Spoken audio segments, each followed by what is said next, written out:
அன்பர்களுக்கு வணக்கம்.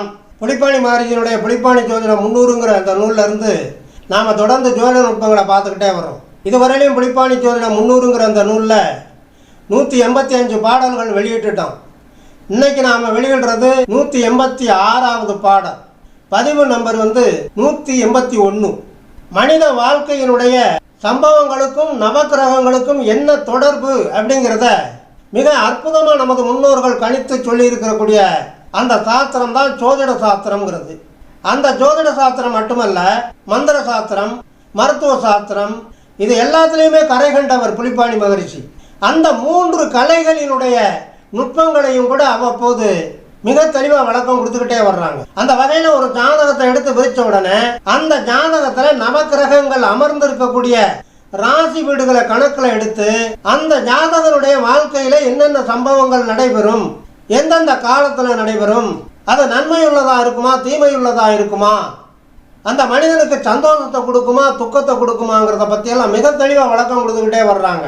இப்போ இதுக்கு முன்னாலே 40வது பாடல்ல சூரிய பகவான் எந்தெந்த ராசி வீட்டில் இருந்தா அந்த ஜாதகனுக்கு சூரிய பகவானால கிடைக்கக்கூடிய காரகத்துவ யோகங்கள், சூரியன் நிற்கக்கூடிய அந்த ராசி வீட்டுக்கு உண்டான காரகத்துவங்கள் யோகங்கள் சுப பலன்கள்லாம் கிடைக்குங்கிறத அந்த 40வது பாடல்ல சொல்றாங்க. 41வது பாடல்ல சூரிய பகவான் எந்தெந்த ராசி வீட்டில் இருக்கக்கூடாது, லக்ன ரீதியாக எந்தெந்த பாவகங்கள்ல இருந்தா எந்த மாதிரியான துன்பங்களை தருவாங்க அப்படிங்கிறத விளக்கி சொன்னாங்க.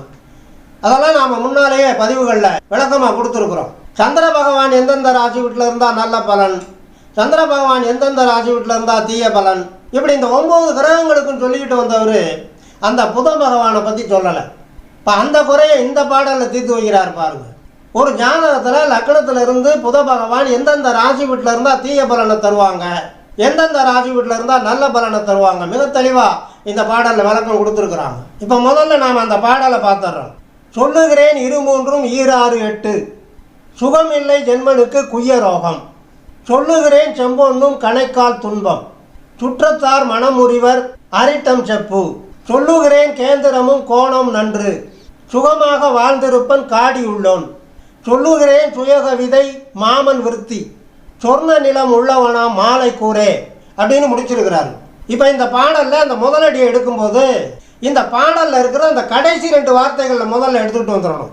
இது செய்யுள் இலக்கணத்தில் கொண்டு ஊட்டு பொருள் அப்படிங்கிற வகையில் வரும். முதல்ல இருந்து படிச்சுக்கிட்டே வந்தோம்னா ஒன்றுமே புரியாது.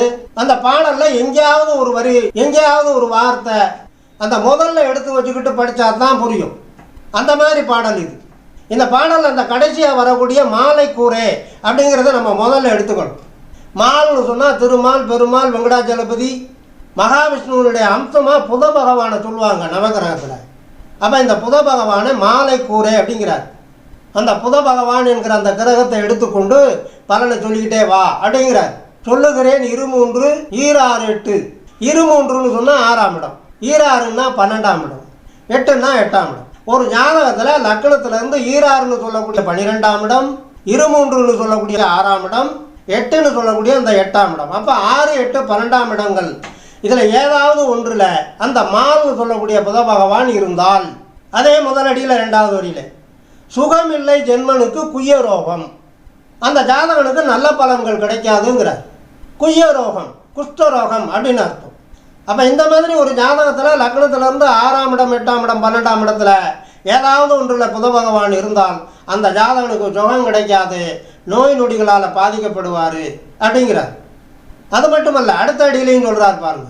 சொல்லுகிறேன் செம்பொன்னும் கணைக்கால் துன்பம், துன்பம் துன்பங்கள் துயரங்கள் துக்கம் எல்லாம் வரும். புத பகவானால் என்னென்ன யோக பாவங்கள் அந்த ஜாதகனுக்கு கிடைக்கணுமோ அது பூரா கிடைக்காது. அது சம்பந்தப்பட்ட வகையிலெல்லாம் அந்த ஜாதகனுக்கு துன்பத்தையும் துயரத்தையும் துக்கத்தையும் சோகத்தையும் கொடுத்துக்கிட்டே இருக்கும் அப்படின்னு அர்த்தம். செம்பொன்னும் பொன்பொருளெல்லாம் நஷ்டமாகும், மூதாதையர்கள் தேடி வச்ச சொத்து சுகங்கள் கூட சேதமாகிடும் அப்படின்னு அர்த்தம். இது தவிர அந்த 2வது அடியில் 2வது வரியாக சொல்லும்போது சுற்றத்தார் மனமுறிவர், சுற்றத்தார்னா உறவினர்கள், தன் வகையில் தன்னுடைய மனைவி மக்கள் வகையில், தன்னுடைய தாய் மாமன் வகையில், தன்னுடைய தகப்பனாருடைய உறவினர்கள் வகையில், இதெல்லாம் மனமுறிவு ஏற்படும். எந்த ஒரு ஜாதகனுக்கு லக்னத்திலிருந்து 6ஆம் இடத்துல புதன் இருக்குதோ, எந்த ஒரு ஜாதகனுக்கு லக்னத்திலிருந்து 8ஆம் இடத்துல புதன் இருக்குதோ, எந்த ஒரு ஜாதகனுக்கு லக்னத்திலிருந்து 12ஆம் இடத்துல புதன் இருக்குதோ, அந்த ஜாதகனை உறவினர்கள் பார்த்தா வெறுப்படைவாங்க அப்படிங்கிறார் புலிப்பாணி சித்தர். அது தவிர அரிட்டம் செப்பு, அரிட்டம்ங்கிறது மரணம் அல்லது மரணத்துக்கு ஈடான கண்டத்தை கூட கொடுக்கும், அந்த ஜாதகனுக்கு அற்பாயுசை கூட கொடுக்குங்கிறார்.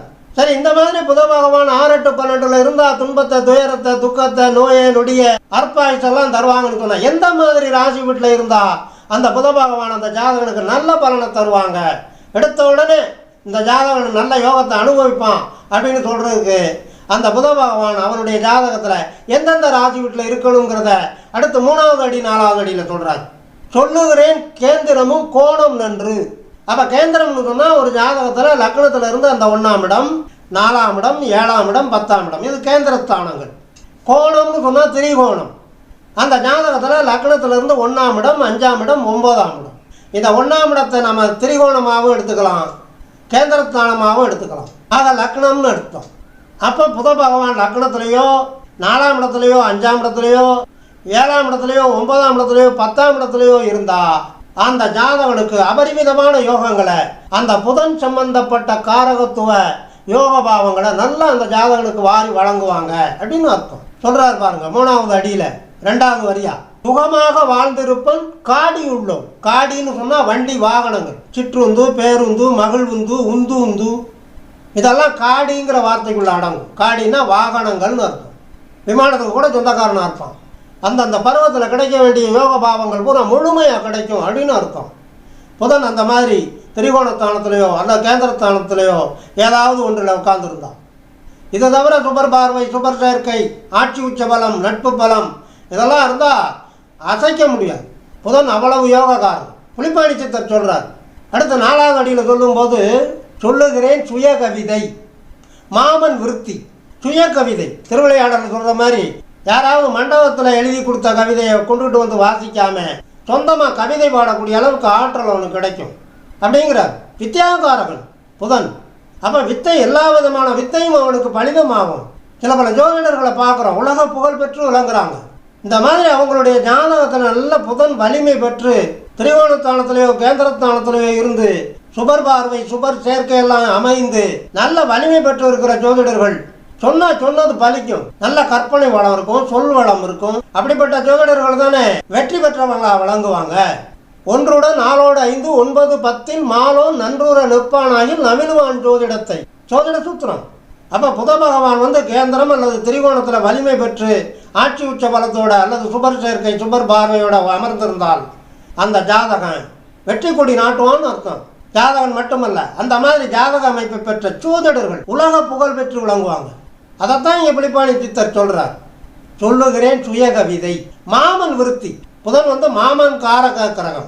அதனால் புதன் வலிமை பெற்று இருந்தால் அந்த ஜாதகனுடைய மாமனுக்கு விருத்தி கிடைக்கும், அவனுடைய வாழ்க்கை சுபிட்சமாக இருக்கும். அவனுடைய ஜாதக அமைப்பும் அதே மாதிரி நல்ல சுகபோகங்களை அனுபவிக்கக்கூடிய அமைப்பில் நவக்கிரக சாம்ராஜ்யம் அதில் உட்காந்துருக்கு. இது தவிர இந்த 4வது அடியில் 2வது வரியாக சொல்லும்போது சொர்ண நிலம் உள்ளவன். சொர்ணம்னு சொன்னால் நவரத்தினங்கள், தங்கம், வைரம், வைடூரியம், நவக்கிரகங்களுக்கு உண்டான நவமணிகளும் அவன்கிட்ட இருக்கும். நிலம் இருக்குங்கிறார், பூமி இருக்கும். சொர்ண நிலம் உள்ளவனாம்.